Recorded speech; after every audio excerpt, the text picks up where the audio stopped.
Honestidade, parágrafo 2, da vigilância sobre os pensamentos. A respeito dos maus pensamentos, encontra-se muitas vezes um duplo engano. Almas que temem a Deus e não possuem o dom do discernimento e são inclinadas aos escrúpulos. Pensam que todo mau pensamento que lhes sobrevém é já um pecado. Elas são enganadas, porque os maus pensamentos em si não são pecados, mas só e unicamente o consentimento neles.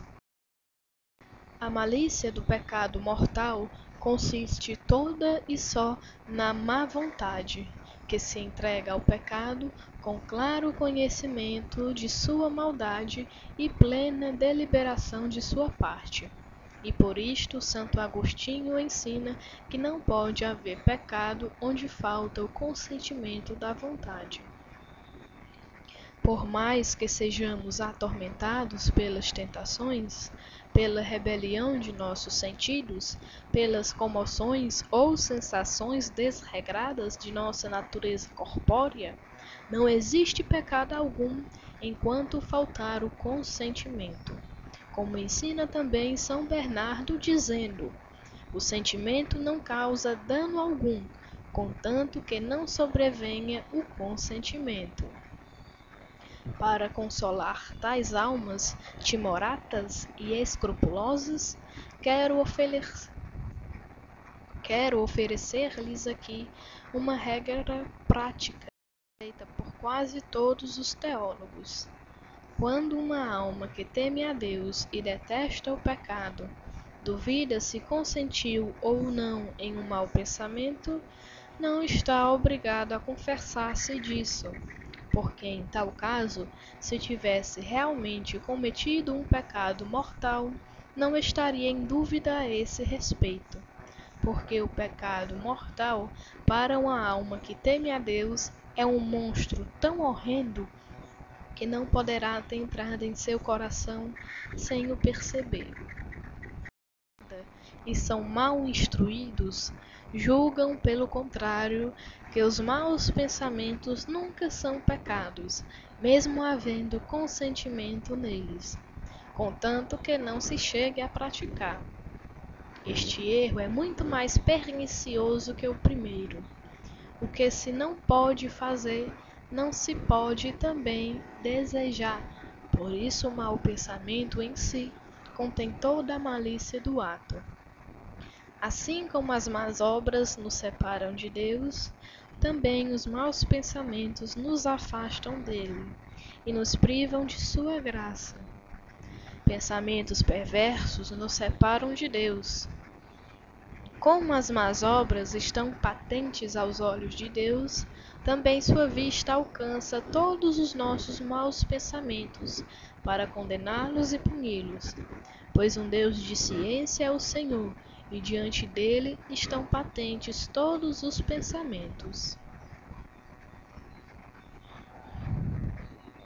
Logo, nem todos os maus pensamentos são pecados, e nem todos os que são pecados trazem em si o mesmo cunho de malícia.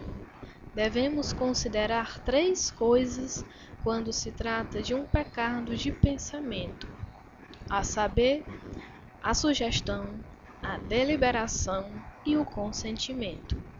Alguns esclarecimentos a esse respeito. Sob a palavra sugestão, entende-se o primeiro pensamento, que nos incita a praticar o mal que nos vem à mente. Esta instigação ou incitamento ainda não é pecado, se a vontade a repele imediatamente. É mesmo uma fonte de merecimentos. Para cada tentação a que opuseres resistência, se te deverá uma coroa, diz Santo Antão. Até os santos foram perseguidos por tais pensamentos.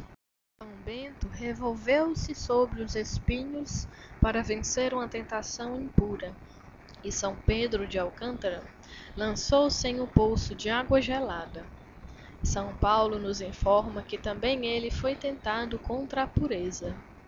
e minha carne um anjo de Satanás para me esbofetear. O apóstolo suplicou várias vezes ao Senhor que o livrasse desse inimigo. Por essa causa roguei ao Senhor 3 vezes que o afastasse de mim. O Senhor não quis, porém, dispensá-lo do combate, e respondeu-lhe: Basta-te a minha graça. E por que não queria o Senhor livrá-lo? Para que adquirisse maiores méritos para a sua resistência à tentação.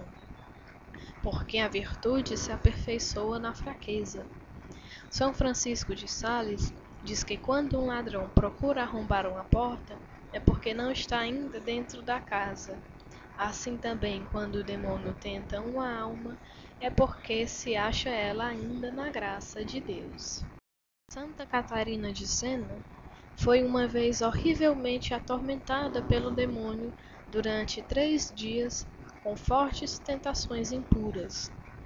Apareceu-lhe então o Senhor para consolá-la, e ela perguntou-lhe: Mas onde estiveste, Senhor meu, durante esses 3 dias?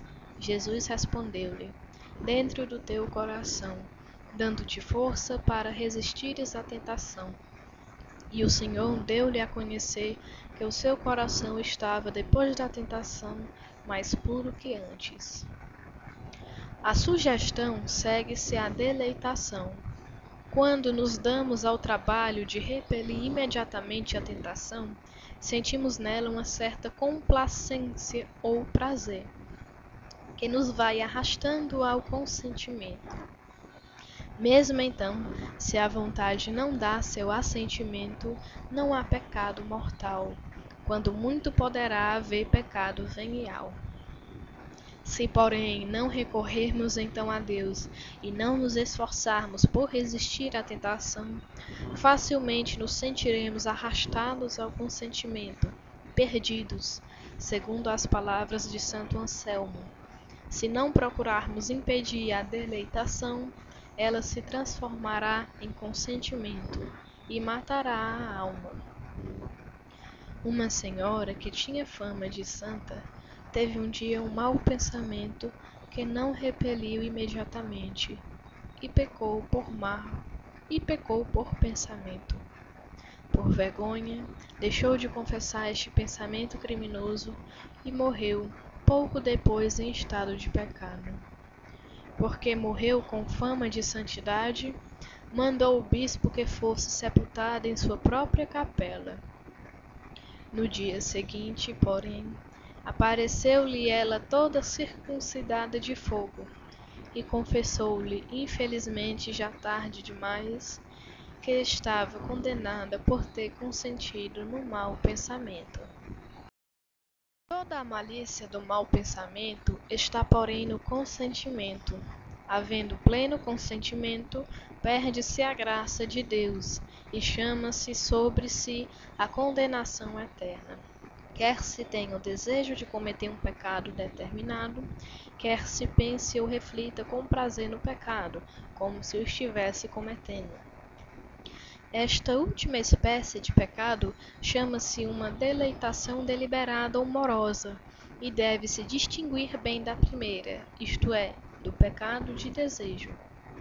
Se fores, pois, molestada por tais tentações, alma cristã, não deves perder a coragem, antes, animosamente combater, empregando os meios que te vou indicar, e não sucumbirás. Deus. O Senhor castiga muitas vezes os espíritos soberbos, permitindo que caiam em qualquer pecado impuro. Sê, pois, humilde e não confies em tuas próprias forças. Davi confessa que caiu no pecado por não ter se humilhado e ter confiado demais em si mesmo. Antes de me haver humilhado, eu pequei. Devemos temer sempre a nossa própria fraqueza e colocar em Deus toda a nossa confiança, esperando firmemente que nos preserve desse vício. O segundo meio é recorrer imediatamente a Deus, sem entrar em diálogo com a tentação. Logo que se apresentar ao nosso espírito um pensamento impuro, devemos elevar a Deus imediatamente o nosso pensamento ou dirigi-lo a qualquer objeto indiferente. A coisa melhor será invocar imediatamente os santíssimos nomes de Jesus e Maria, e não cessar de repeti-los até desaparecer a tentação. Se ela for muito forte, será bom repetir muitas vezes o seguinte propósito: ó meu Deus, prefiro morrer a vos ofender. Peça-se socorro, dizendo: ó meu Jesus, socorrei-me. Maria, assisti-me. Os nomes de Jesus e Maria e José possuem uma força especial para afugentar as tentações do demônio. O terceiro meio é a recepção assídua dos santos sacramentos da confissão e da comunhão. É de suma importância revelar quanto antes ao confessor as tentações impuras. Uma tentação revelada já está meio vencida, diz São Felipe Neri. E se alguém teve a infelicidade de consentir em uma tentação, não se demore nem um instante em se confessar disso. São Felipe Neri livrou um rapaz desse vício, induzindo a confessar-se logo depois de cada queda. A Santa Comunhão está fora de dúvida. Confere uma grande força na resistência às tentações desonestas. O sangue de Jesus Cristo que recebemos na Sagrada Comunhão é chamado pelos santos de vinho gerador de virgens. O vinho natural é um perigo para a castidade. Este vinho celestial é o seu conservador. O quarto meio é a devoção à Imaculada Mãe de Deus, que é chamada a Virgem das Virgens. Quantos jovens não se conservaram puros e castos como anjos devido à devoção à Santíssima Virgem? O quinto meio é a fuga da ociosidade. O Espírito Santo diz: a ociosidade ensina muita coisa má, isto é, ensina a cometer muitos pecados. E o profeta Ezequiel assevera que foi a ociosidade a causa das abominações e ruína final dos habitantes de Sodoma. Conforme São Bernardo, a ociosidade motivou a queda de Salomão. Por isso, São Jerônimo exorta a Rústico que esteja sempre ocupado, para que o demônio não o preocupe com suas tentações. Quem trabalha é tentado por um demônio só. Quem vive ocioso é atacado por uma multidão deles, diz São Boaventura. De todas as precauções exigidas pela prudência, tais como modéstia dos olhos, a vigilância sobre as inclinações do coração, a fugida das ocasiões perigosas, etc.